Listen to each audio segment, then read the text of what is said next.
Hello বন্ধুরা, আমি সীমা। আমার রান্নাঘরে জানাই সকলকে স্বাগত। আমি আবারও চলে এসেছি একটি নতুন রেসিপি নিয়ে। আমি আজ বানিয়েছি ইলিশ মাছের মাথা দিয়ে পুঁই শাকের চচ্চড়ি।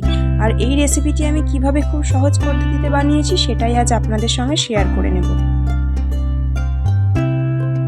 তার জন্য প্রথমেই আমি এখানে একটা ইলিশ মাছের মাথাকে দুটুকরো করে নিয়েছি আর সামান্য পরিমাণ লবণ হলুদ মাখিয়ে রেখেছি। এবার আমি সমস্ত সবজিগুলোকে কেটে নেব।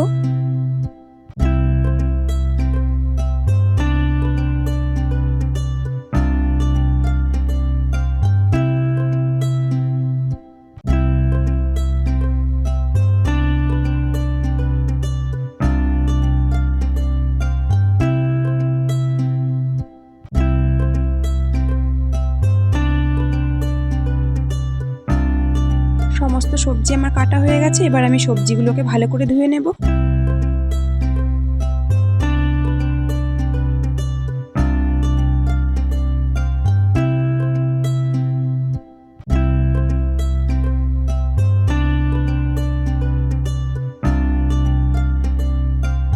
এবার আমি কড়াই দিয়ে দিলাম সর্ষের তেল। তেল গরম করে নিয়ে মাছের মাথা দুটো আমি ভেজে নেব।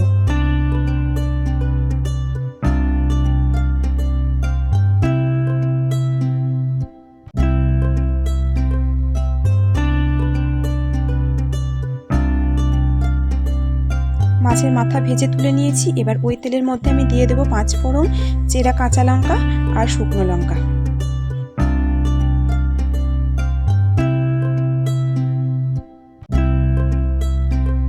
একটু নেড়ে নেব। তারপর দিয়ে দেবো আমি কেটে রাখা আলুগুলো।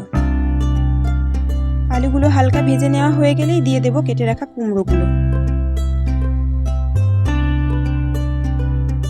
এবার এর মধ্যে দিয়ে দেবো কেটে রাখা পটলগুলো।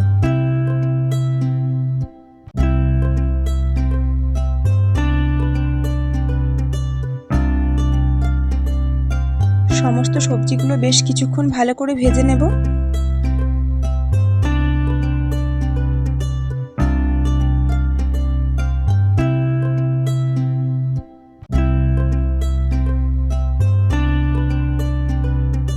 এবার আমি দিয়ে দেব কেটে রাখা বেগুনগুলো।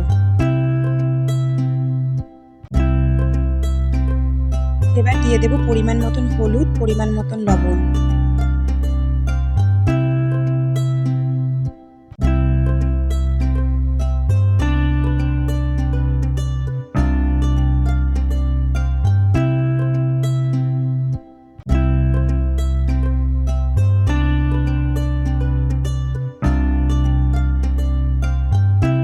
কিছুক্ষণ নাড়াচাড়া করে নেওয়ার পর আমি দিয়ে দেব কেটে রাখা পুঁই শাকগুলো।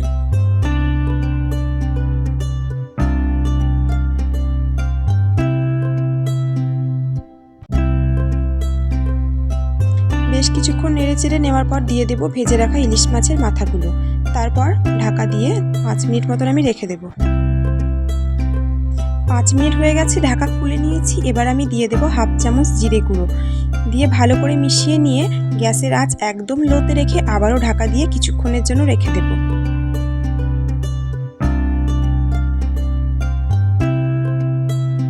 বেশ কিছুক্ষণ হয়ে গেছে, ঢাকা খুলে নিয়েছি। এবার আমি দিয়ে দেব চেরা কাঁচা লঙ্কা আর 1 চামচ চিনি। সমস্ত কিছু ভালো করে মিশিয়ে নেব।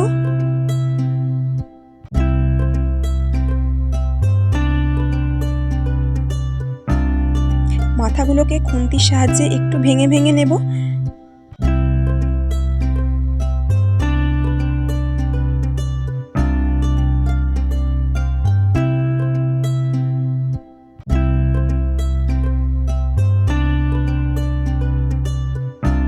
আবারও কিছুক্ষণ ঢেকে রেখে দেব। কিছুক্ষণ পর ঢাকা খুলে নিয়েছি। সমস্ত সবজিগুলো ভালো করে সেদ্ধ হয়ে গেছে। এবার ভালো করে নাড়াচাড়া করে নিয়ে নামিয়ে নেব ইলিশ মাছের মাথা দিয়ে পুঁই শাকের চচ্চড়ি। গরম ভাতের সাথে পরিবেশন করে দিলাম ইলিশ মাছের মাথা দিয়ে পুঁই শাকের চচ্চড়ি।